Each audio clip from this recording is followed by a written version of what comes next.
નમસ્કાર મિત્રો, હું છું Joshi Dharmishtha, advocate and notary Junagadh. હાલમાં આપણે જૂનો કાયદો છે એ 1860માં રચવામાં આવેલો હતો. નવો કાયદો છે એ 2023માં રચવામાં આવેલો છે. તેના નવા નામ મુજબ જૂનું નામ હતું આઈપીસી સીઆરપીસીને એવિડન્સ એક્ટ હતું, પણ હાલમાં નવા કાયદા મુજબ ભારતીય ન્યાય સંહિતાનો કાયદો, ભારતીય નાગરિક સંહિતાનો કાયદો અને ભારતીય સંરક્ષણ સાક્ષી અધિનિયમનો કાયદો, આ ત્રણ કાયદાથી આ જે કાયદા છે તેને ઓળખવામાં આવશે. અને હાલના ગુજરાત સરકારના પરિપત્ર મુજબ કોઈ પણ એફઆઈઆર કે જ્યારે દાખલ થાય એ ક્યાંય પણ કાયદાનું લખવાનું થાય ત્યારે તેના પરિપત્ર મુજબ ભારતીય ન્યાય સંહિતા, ભારતીય નાગરિક સંહિતા અને ભારતીય સાક્ષી અધિનિયમ આ આખું લખવાનું તેવો હાલમાં તાજેતરમાં જ પરિપત્ર થયેલો છે. આ પરિપત્ર મુજબ તમામ એફઆઈઆરો દાખલ થાય અને કોર્ટમાં કેસ ચાલે અને આ મુજબ કાયદો અને વ્યવસ્થા ચાલે છે તેનું બંધારણીય આ મુજબ ઘડવામાં આવેલું છે. તે મુજબ તેમાં અમુક કલમોમાં ફેરફાર થયો છે. તેમાં નવી આપણે જૂની કલમ છે 47, એમાં જે બાળકો છે 18 વર્ષની નીચેના છે તેમાં કોઈ ગુનો દાખલ થાય તો તેમાં 18 વર્ષથી નીચેનામાં કોઈ ફેરફાર થયો નથી. આ કલમમાં કોઈ ફેરફાર થયો નથી, પણ આમાં શું છે કે 18 વર્ષથી નીચેના જે બાળકો હોય એની ઉપર જો કેસ કરવામાં આવે તો તેમાં તે કેસ ઉપર તેના મા બાપ જે હોય છે તેને આરોપીમાં કે લેવામાં આવે છે. જાણે કે દાખલા તરીકે તમે એક સ્કૂટી છે એ તમે નાના બાળકને 15 વર્ષનો છે તેને આપી દો છો અને એ કોઈ વાહન લઈ અને જતો હોય છે અને તેનો જૂની કલમ 279 મુજબ એનો કેસ થાય છે અને બીએનએસ મુજબ એને નવો કલમ કેસ થાય એમાં, તો તે કલમ મુજબ તેમાં તે ગુનો દાખલ થાય તેમાં તેના મા બાપ ઉપર થાય છે અને તે કોર્ટમાં તેને રજૂ કરવામાં આવે છે. અને જ્યારે જેને જામીન લેવામાં આવે છે તે જામીન છે તે પણ તેના મા બાપના લેવામાં આવે છે. તેમાં તેનો કોઈ ફેરફાર બાળકોમાં થયો નથી. તેમજ હાલમાં મહિલાઓને લગતા કાયદા, મહિલાઓને જે લગતા કાયદા છે, મહિલાઓને ઘણી બધી કલમો નીચે આરક્ષણ આપવામાં આવેલ છે. 354 તેમાં જૂની કલમ છે આઈપીસીની, નવી કલમ છે બીએનએસ મુજબ. તેમાં કોઈ સ્ત્રીની આબરૂ લેવા માટે જે ઈરાદાથી ઉપયોગ કરવામાં આવે છે તેને કલમ 74માં નવી કલમમાં બતાવવા આવે છે. આ કલમમાં કોઈ વિશેષ ફેરફાર કરવામાં આવેલો નથી. તેમજ આમાં 354A જેમાં નવી કલમ છે 75 જાતીય સતામણી, આ કલમમાં કોઈ ફેરફાર થયેલો નથી.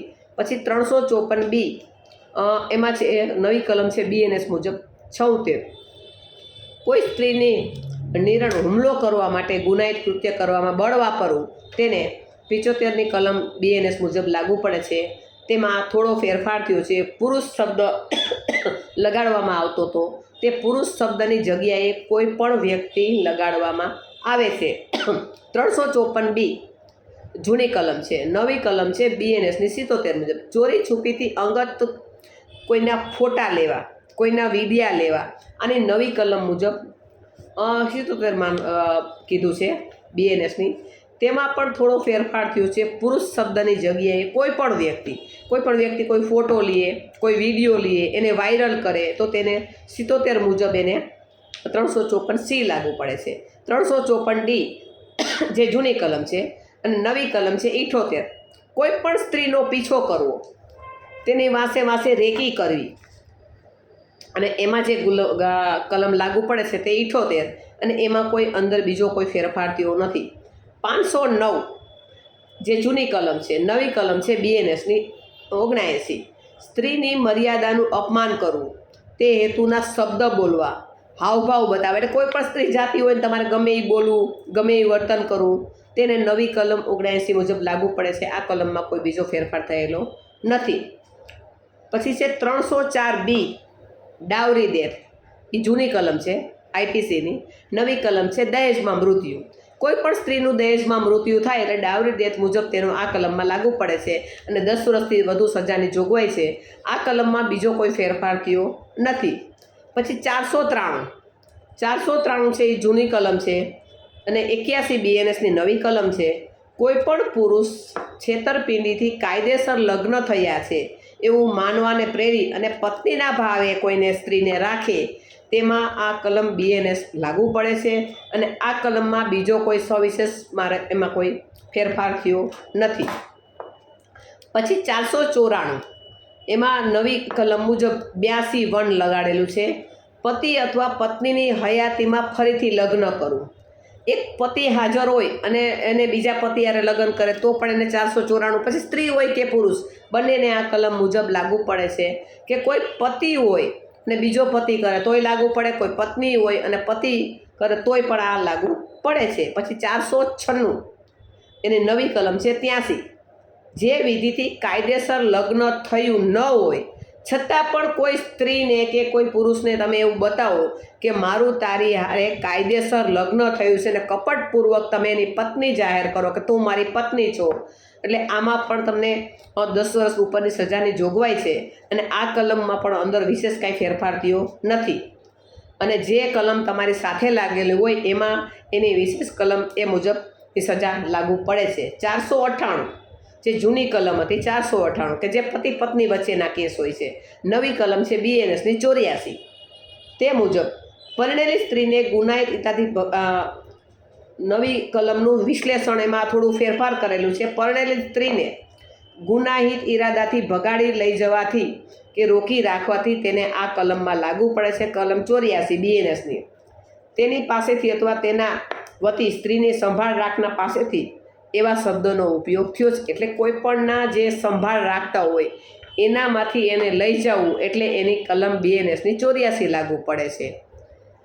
પછી છે નવી કલમ છે 498 કની BNSની કલમ 85. કોઈ પણ સ્ત્રીને પતિ અથવા પતિના સગાને તેની સાથે ફરતા કરવા તે બાબતે, એટલે કે તેની સામે તેની સાથે ફરતા કરવા આ કલમમાં કોઈ ફેરફાર નથી થયો. જે છે તે મુજબ જ તેની સજાની જોગવાઈ ચાલુ રાખેલી છે. 498 ક નો ભાગ છે એની નવી કલમ છે 86. કુર્તાપૂર્વક જે આપણે વર્તન કરે છે તેનું છે, તેમાં કોઈ નવો ફેરફાર થયેલો નથી, ખાલી માત્ર કલમનો ફેરફાર થયેલો છે. કોઈ કુર્તા કરતું હોય તો તેને 498 ક જે આપણે મહિલા પોલીસ સ્ટેશનમાં જે સ્ત્રીઓના કાયદાની કલમ લાગુ પડે છે, કોઈ સ્ત્રી પરણેલી હોય અને તેને તેના પતિ સામે કે તેના સાસરા સામે કેસ કરવા હોય તો તે 498 ક મુજબ તેને થાય છે. નવી કલમ છે BNS અને તેના સજાની જોગવાઈ પ્રમાણે જે 3 વર્ષની હતી તે પ્રમાણે એમાં કોઈ ફેરફાર કરેલા નથી. 366 જે જૂની કલમ હતી. નવી BNSની કલમ છે 87. કોઈ સ્ત્રી લગ્ન કરવાની ફરજ પાડવી, તેના અપહરણ કરવું, અપનયન કરવું, દબાણ કરવું. આ કલમમાં વિશેષ કોઈ ફેરફાર થયેલો નથી. પછી 312 એ જૂની કલમ છે IPCની. નવી કલમ છે BNSની 88. ગર્ભપાત કરવો. ગર્ભપાત છે એ કાયદાની જોગવાઈ પ્રમાણે ગુનો છે. કોઈ પણ ડૉક્ટર જો આ કરતો હોય તો તેને 10 વર્ષની સજાની જોગવાઈ છે. એનાથી વધારે પણ જે નામદાર કોર્ટ ઉચિત ગણે તો થઈ શકે છે, જોઈન્ટ કલમ હોય એ પ્રમાણે. એ કલમમાં વિશેષ કોઈ ફેરફાર થયેલો નથી. 313 સ્ત્રીની સંમતિ વિના જો ગર્ભપાત થયો હોય તો પણ તેને આ વિશેષ 312 અને 313 એટલે કે BNSની કલમ 89 ને BNSની કલમ 88 બંને લાગુ પડે છે. આ કલમમાં બીજો કોઈ ફેરફાર થયેલ નથી. સજાની જોગવાઈ છે તે જ રાખવામાં આવેલી છે. 314 જૂની કલમ. નવી કલમ BNSની છે 90. ગર્ભપાત કરવાના ઈરાદેથી કરેલા કૃત્ય અંગે મૃત્યુ નિપજાવવું. કોઈ પણ સ્ત્રીનું હમણાં એવું થયેલું હોય કે એક જ અમારી પાસે શિશુ મંગલનો કેસ આવેલો હતો કે એક બાળકી હતી, એને પોસ્કો મુજબ 4-5-6 મુજબ ગુનો દાખલ થયેલો હતો, પોસ્કો એક્ટ મુજબ. અને તેમાં શિશુ મંગલમાં તપાસ કરવા મને મોકલેલી હતી કોર્ટમાંથી.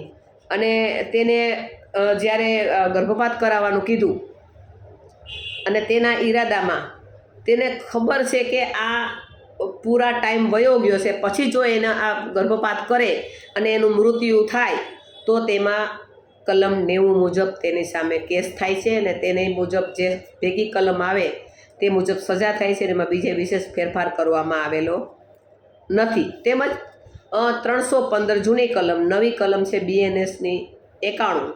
બાળક જીવતું જન્મે અથવા જન્મ પછી મૃત્યુ પામે તે હેતુથી કરવામાં આવતું કૃત્ય ઘણી વખત આપણે જોઈએ છીએ કે કોઈ પણ બાળક છે એ તેઓ કોઈ ઉકેડામાં મૂકી દે છે, કોઈ રસ્તા ઉપર રેઢું મૂકી દે છે, કોઈ પુલ ઉપર મૂકી દે છે, તેને BNSની કલમ મુજબ એ કાણું લાગુ પડે છે. આ કલમમાં વિશેષ કોઈ ફેરફાર કરવામાં આવેલો નથી અને તે જે મૂકી ગયા છે તેના સામે કાયદેસરની તેના મા બાપ, તેના વાલી કે તેના સગાવાલા ઉપર BNSની કલમ 91 મુજબને ગુનો દાખલ થાય છે, જે તે પોલીસ સ્ટેશનમાં ફરિયાદ થાય છે અને પછી એનો કેસ ચાલે છે અને સજા પણ થાય છે. કલમ BNSની છે 92, ગુનાહિત મનુષ્યવધ ગણાય એવા કૃત્યથી ઉદરમાં ફરકતું હોય તેવા બાળકનું મૃત્યુ નિપજાવવું. તેમાં પણ આજીવનની જોગવાઈ છે અને જે કોર્ટ જે ઉચિત ગણે તો વધુ પણ સજા કરી શકે છે. કલમ 93 BNSની, માતા કે પિતાએ અથવા બાળકની સંભાળ રાખનારી વ્યક્તિને 12 વર્ષથી ઓછી ઉંમરના બાળકને આરિક્ષિત મૂકી દેવામાં, ત્યજી દેવામાં આવે તો તેને જે સજા અને જે કલમ મુજબ હોય તે મુજબ 3 વર્ષથી 5 વર્ષ સુધીની સજા થઈ શકે છે. અને હાલમાં તમે જોયું કે હાલમાં આપણે નવો એક ગાઈડલાઈન આવી છે હમણાં જ કે જે બાળકોને નિરાધાર એવી રીતે છોડવામાં આવે છે અને પોતે પોતાની જાતે 12 વર્ષથી ઓછી ઉંમરનાને જો બાળકોને ત્યજી દો તો તમારી ફરજ છે મા બાપની, અને તેને આવી રીતે ત્યજી ન શકે અને તમારા રક્ષણમાંથી એને બાકાત કરી દો તો તમને 93 મુજબ તેનો ગુનો દાખલ થઈ શકે છે. પછી છે BNSની કલમ છે 94, મૃત્યુદેહને છુપી રીતે નિકાલ કરવો. તેમાં પણ સજાની જોગવાઈ છે 3 થી 5 વર્ષ, અને જો એમાં ભેગી બીજી કલમ હોય એ પ્રમાણે તો એમાં આજીવન પણ થઈ શકે છે. 95, બાળકોને કામે લગાડવું, ભરતી કરવી, ગુનો કરવો, એમાં BNSની કલમ 95 લાગુ પડે છે. એમાં નવો ફેરફાર થયેલો છે. કોઈ પણ બાળકને ગુનો કરવા માટે, નોકરી રાખવા માટે, તેને સંલગ્ન, તેને કોઈ પણ વર્ણવની જેલની સજા થશે તેવું 3 વર્ષથી ઓછી ન હોય અને 10 વર્ષ સુધીની લંબાવી શકાય અને તેનાથી દંડ પણ થઈ શકે. ગુનો આચરવામાં આવે ને ગુના માટે જોગવાઈ કરવામાં આવેલી હોય, સજા સાથે રાખેલી હોય, સજા કરવામાં આવશે. જાણો કે ગુનો વ્યક્તિ પોતે જ કરેલો છે, સમજૂતીથી તેમાં સજામાં ફેરફાર કરેલો છે અને તેમાં નવા કાયદા મુજબ BNSમાં આટલો ફેરફાર કરેલો છે. 10 વર્ષની સજાની જોગવાઈ છે. બાળકોને આ રીતે ગુનામાં લઈ જવા, ઘસીટવા, તેના માટે આ નવા કાયદામાં BNSમાં 10 વર્ષની સજાની જોગવાઈ કરેલી છે. BNSની કલમ 96માં બાળકો મેળવી આપવા બાબતે સગીર બાળાની જગ્યાએ બાળક શબ્દ ઉમેરવો તેવી હાલના નવા કાયદામાં જોગવાઈ કરવામાં આવેલી છે. પછી છે IPC જૂની કલમ 302 અને નવી કલમ એમાં લગાડવામાં આવી છે 103, ખૂનની કોશિશ, ગુનાહિત મનુષ્યવધ. આ કલમમાં થોડો ફેરફાર કરવામાં આવેલો છે. જ્યારે 5 કે તેથી વધુ વ્યક્તિ જૂથ બની અને જાતિ અથવા તો સામુદાયિક, જન્મસ્થળ, ભાષા, વ્યક્તિ અથવા તો તેના સરખા કારણોથી હત્યા કરવી અને તે સભ્યોને મૃત્યુ પામે, કેદ અંગે આજીવન કેદની સજા અને દંડની જોગવાઈ કરવામાં આવેલી છે. એમાં BNSની કલમ 103(1), 103(b) લગાડવામાં આવે છે. પછી BNSના કાયદા મુજબ 104, આજીવન કેદ કરેલા હોય ખૂનની શિક્ષા, મૃત્યુદંડ અથવા વ્યક્તિને બાકીના કુદરતી જીવન સુધીના આજીવન કેદની સજાને પાત્ર થતા લિટિગેશન ઉમેરો થાય તેને આ ફેરફાર આટલો BNS કાયદા મુજબ કરવામાં આવેલો છે. BNSની કાયદાની કલમ છે 105(1), જેમાં ખૂન ન ગણાય તેવો ગુનાહિત મનુષ્યવધ, તેની શિક્ષા. આમાં 304માં આમાં શિક્ષા માત્ર બતાવવામાં આવેલી છે. 105માં BNSમાં સજામાં 5 વર્ષ કરતાં ઓછી નહીં કેદ હોય અને 10 વર્ષ સુધીની સજાની જોગવાઈ તેવો તેમાં ઉમેરો કરવામાં આવેલો છે. આ નવા કાયદા BNS મુજબ કરવામાં આવેલું છે. 304A, તેમાં નોંધાયેલ તબીબી બેદરકારી, ડૉક્ટરને મૃત્યુ, જે ડૉક્ટરો જે તબીબી જે મૃત્યુ થાય છે તેમાં એક નવી કલમ છે BNSની 1/1, 2 વર્ષ સુધીની સજાની જોગવાઈ છે. 106(2), ઝડપથી બેદરકારીપૂર્વક વાહન ચલાવી મૃત્યુ નિપજાવવું અને તેમાં તેને એક્સિડન્ટ હિટ એન્ડ રનની કલમ લગાડવામાં આવેલી છે. જૂની કલમ છે 304A, નવી છે 106(2). તેમાં હાલના નવા કાયદામાં 10 વર્ષની સજાની જોગવાઈ કરવામાં આવેલી છે અને તેમાં સખત કેદ તથા સાદી કેદ બંને કરવામાં આવેલ છે. તેમાં દંડ પણ મોટો થઈ શકે તે પ્રમાણે ઉમેરો કરવામાં આવેલો છે. તેની સાથે 279 અને 337-38 એમાં કોઈ વિશેષ ફેરફાર કરવામાં આવેલો નથી. પછી 306 આપઘાત, કે જે હાલમાં નવા કાયદા મુજબ 108 એટલે કે 108 એટલે આપઘાતનું દૂષણ. આ કલમમાં કોઈ વિશેષ ફેરફાર કરવામાં નથી. સજામાં પણ કોઈ ફેરફાર કરવામાં આવેલો નથી. 307 જૂની કલમને 109 ખૂનની કોશિશ, એમાં 109 કરવામાં આવેલું છે. આ કલમમાં વિશેષ સજામાં કોઈ ફેરફાર કરવામાં આવેલો નથી.